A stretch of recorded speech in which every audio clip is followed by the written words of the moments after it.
So let me talk about this because this is pretty much your outcome. This is like the saving grace in this spread. Both amazing cards, okay? The Ace of the Ace of Feathers. This is the Ace of Swords, okay?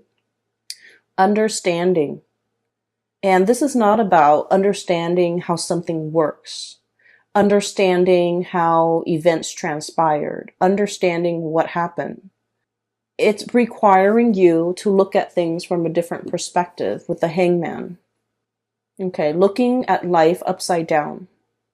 So, one of the things that I was taught about my job, which my main job, was a lot of the times we are very quick, when someone gives us a piece of information, we're very quick about tearing it apart, dissecting it, and proving it wrong, right? The way our mind works. And in using the scientific method, we want to test theories, test hypotheses, and we want to, given a fact, we think of all the ways in which it could be false. But the work that I'm doing right now is the opposite of that. Because given a piece of information, we think about all the ways in which it could be true. So we operate under the assumption that it could be true. And then we ask questions around it to either debunk it or to prove its truth. And so I feel like there's a lot to be said here about a situation where you understand it, you understand how it works, you understand what it encapsulates, you understand what it's about. But it's really forcing you to look at things from a different perspective and really questioning, do you know all there is to know about the situation? Is there something that you're overlooking? With this Ace of Feathers, this is almost like, the goat is really cute, right? Like in this depiction, he's very adorable. But he's also got his head held up. It's like turning up your nose at something. It's like being a little bit, I want to say, presumptuous and being a little bit like, oh, I already know that. So it's really asking you, is there something that you might possibly overlook? Is there something about this situation that you're not 100% aware of? Is there some missing information that could potentially dissuade you from a specific course of action or a specific opinion? Is there some major piece of information that could turn this situation around? Because I feel like at the very last moment, there's going to be something coming into the picture that will turn the situation around. A last piece of information, a last ditch attempt, because I feel like somebody is trying to communicate with you. And then I also feel you could also be dealing with somebody who you're trying to communicate with. And they're like, I already know everything. So they could appear very haughty, very, like a know-it-all, or very much like very fixed in their opinions. They've got their minds made up and nothing can persuade them otherwise. And I feel like at the very last minute, it's like a very last ditch attempt to turn a situation around. Okay? It brings about clarity. It slashes through all these assumptions and presumptions we have about the situation or the person. And then I also feel like it's going to throw a wrench in the works because it's taking into account a factor, a piece of information that you have not thought about prior. And because of that, it turns the situation around. Okay. I do feel it's for the better. I don't feel that you have to worry about that. There is another message or there was another image that came through when I was shuffling. So let me talk about it really fast because I feel like it's echoing the same theme, but maybe it might apply for some of you. I see this baby. He's a little boy. He's a toddler, like really young toddler. So, he's at an age where he can crawl around and can make noises and stuff, right? So like probably around 2 or 3. He's sitting on a couch and it zooms into him sitting on a couch and he's so adorable. And I'm kind of seeing his profile. He's looking this way, okay?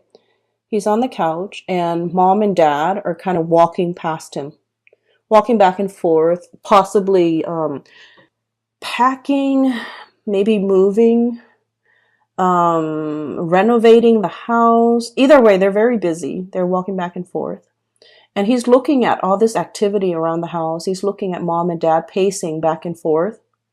And he's confused. You know, he's just like, why does it feel so tense in here? Why does it feel so busy? Why do they both seem so worried? So keep in mind, his whole world revolves around his mom and dad, okay? So babies are designed in such a way that, you know, they recognize their caretakers. They recognize the person that will feed them, the person that will tuck them into bed, the person that will protect them from harm. So, you know, it's an evolutionary development where in utero, they recognize their mother's voice, their father's voice, if the father's in the picture. Um, and they recognize, you know, for sheer survival instincts, they recognize faces that of the people that will take care of them. And so he's looking at the faces of his parents, and I don't see their faces. I just see them kind of like walking back and forth near him. And they seem worried, they seem distressed. And he's just like, he feels anxious, but he's a baby. He doesn't know why. And then he's kind of scared a little bit. He feels uncomfortable. He feels scared. So he reaches his arms up. And when babies do that, it means they want comfort. They want to be held. They want to be close to you. They want to either soothe themselves or even sometimes soothe you. And mom and dad is just walking back and forth. They're too busy and wrapped up in their own things, and they don't notice that he's crying for attention. So he does that, and then he gets ignored, and then he, you know, starts making noise with his mouth, and he gets ignored, and then he starts crying. But I don't hear any noise. I don't hear any sound. I don't hear the sound of the child crying. I just saw this scene where there's a situation that where somebody is like reaching out, trying to contact, trying to communicate. They might not have the vocabulary in which to communicate with you. And so the scene cuts out. So I feel as if it's asking you, you know, is there somebody in your life that you're not giving enough attention to? And, you know, God forbid, I don't think it's like a toddler, but I feel like it's somebody who is not able to communicate, who might not have the vocabulary, who might not have the linguistic skills, who might not be mentally aware of their needs and their wants. They just know that they feel uncomfortable. They just know that they want to break the silence. They just want attention. They just want you to focus on them. And you're very busy going about your day. And this is where I feel like, you know, you feel like the other person might be a little bit melodramatic, but I feel like you're dealing with someone who's very deeply intuitive and very deeply sensitive as well. The way in which they project it is, they're very proud. Okay. So when they want something and it's shut down, then they recoil and they never ask again. Okay. So that's what I'm sensing. I feel for many of you, there's a situation here. It's like a love relationship. It could be family as well, but I feel more so love relationship with a significant other, where one person might want to be, you know, intimate, and the other person's very busy. And then the person that wants to be intimate asks like, hey, you know, let's spend the night together. And the other person's like, I'm busy, I'm busy, I'm busy. So just imagine if someone is like coming to you with their all, with their hearts on their sleeves, wanting to have, you know, like making themselves very vulnerable, wanting to be intimate with you in like a very vulnerable way, emotionally, physically, and just giving you their full being, and you're telling them, oh, I'm busy. And you don't follow up with more explanations. You don't follow up with like a hug. You don't follow up with like a promise. Oh, we'll do this next time. You know, it's very hurtful. So I feel like somebody might be dealing with this, and then it happens time and time again, and it's hurtful, and you become callous. You stop asking. You stop wanting to be intimate. You become resentful. You start wanting to get back at the other person. You start wanting to do things and say things and behave in a way so that the other person knows and sees and understands that, oh, I don't need you. Because that's what I'm feeling here. We have here the Four of Wands. This is a family situation, but what I'm seeing here is this is turning away. And then I have here the Empress, very bashful. Bunnies are very skittish. Okay, they're very shy innately and very warm and cuddly. But in this situation, it's like you come at somebody with your all, and without an explanation, it feels like somebody's rejecting another person. And then over time, so that same scenario, over time, the one person has been turned down many, many times. They become callous. They become resentful. And then when their partner is in a tough situation and their partner needs them, then they're just like, oh, you're being melodramatic. You know, you should learn to take care of that yourself. So I feel here there's deeply entrenched resentment and deeply entrenched resentment that is coming to the light. And I feel that this conversation, there's going to be a communication breakthrough. Thank God. Because everything is done so subversively and so like passive aggressively. It's really frustrating for me to see this and be in it. It feels so uncomfortable. So everything has been under the radar, has been done in a very passive aggressive manner, has been, it's like fumbling around for your keys. You're frustrated. It's dark. You can't see what you're looking at. You're trying multiple sets of keys to get into your house so you can, rest and recuperate. And you're fumbling and it's cold outside and it's like a combination of things and it just piles on and it's really uncomfortable. And I feel like it's so subversive, under the radar, looking on at a situation, wondering what the other person's up to, and yet not willing to communicate, like, what are you doing today? How was your day today? Just like silent treatment, I feel. Silent treatment, passive aggressiveness, silent treatment, everything is done under the radar. It is so uncomfortable for me to read this. I hope you guys are not dealing with this because as a water sign, I can't imagine this being a comfortable place for you to be in or a comfortable relationship for you to have to endure. We don't have to endure relationships, but that's what it feels like here. And then I also feel like somebody is very prickly. The porcupine. Somebody's very prickly. Imagine slight. You could give them a compliment and they're defensive, and they're just like, what do you mean by that? And even though you're giving them a compliment, a perfectly sincere compliment, so I feel like there's just so much room for misunderstandings here. And like I said, the saving grace is that there will be an uproar, there will be a communication breakthrough. And the moment when this happens, I just would urge you to let them talk, hear them out. Let the stream of consciousness pour out, because you're dealing with a situation where it's not just about one thing that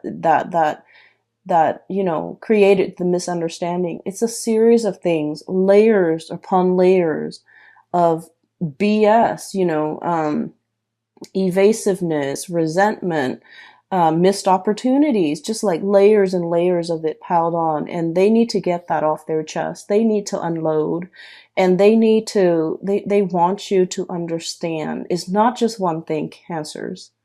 It's a myriad of things.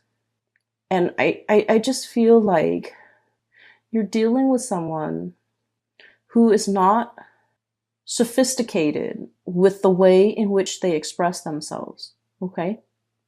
So let's just say, and let me explain what that means. I don't want cross watchers to get offended, but this is what I want to say, especially if you're a cross watcher and you're a fire sign. Lack of sophistication when it comes to communication. And this has nothing to do with the way in which you communicate, but it has something to do with the way in which you communicate with your Cancerian person. Does that make sense? So this is not about, you being a bad communicator. This is just you communicating in a way so that the Cancer person can understand. So I'll give you an example. I'll use Cancer and Sagittarius because that's a really hot duel right now. Okay, so Cancers and Sagittarius, they're walking around. Okay, it's kind of like a cool day, not too hot, not too cold. And the Sagittarius is dressed really well, and Sagittarius is expecting for it to get really cold. So Sagittarius wore her winter boots and her winter coat walking around with Cancers. Cancers, of course, checks the weather and knows that it's not going to be too hot. So Cancers is dressed appropriately, sneakers, a light jacket, and, is feeling really comfortable. And then Sagittarius is walking around, getting a little bit hot, getting a little bit warm under the collar, and they're realizing that their boots is not appropriate, and they're realizing that it's hurting their feet, and they're realizing that their wool socks is burning up.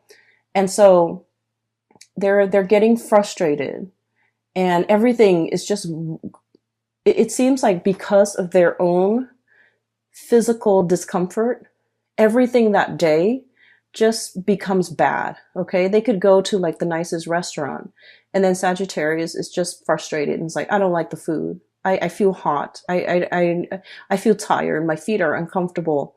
And so you feel like the Sagittarius person is very melodramatic, and the Sagittarius person doesn't want to ruin the fun, doesn't want to say, let's go home, doesn't want to say it's like there are so many things. The Sagittarius person might not know what is really bothering them.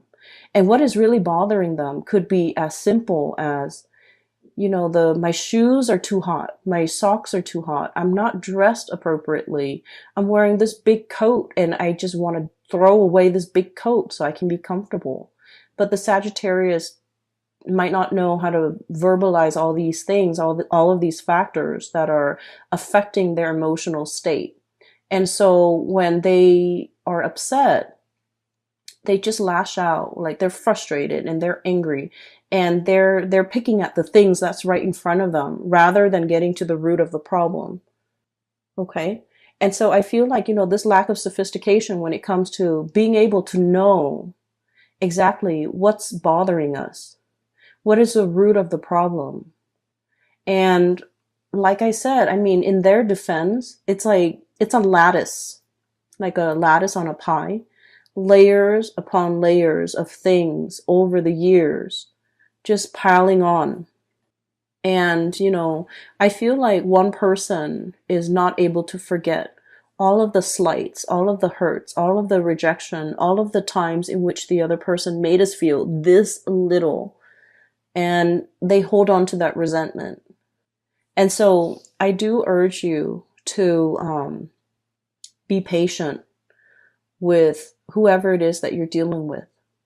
And if you are a cross watcher, I do urge you to be very patient with your Cancerian person, because I feel like there's a very important conversation that needs to be had.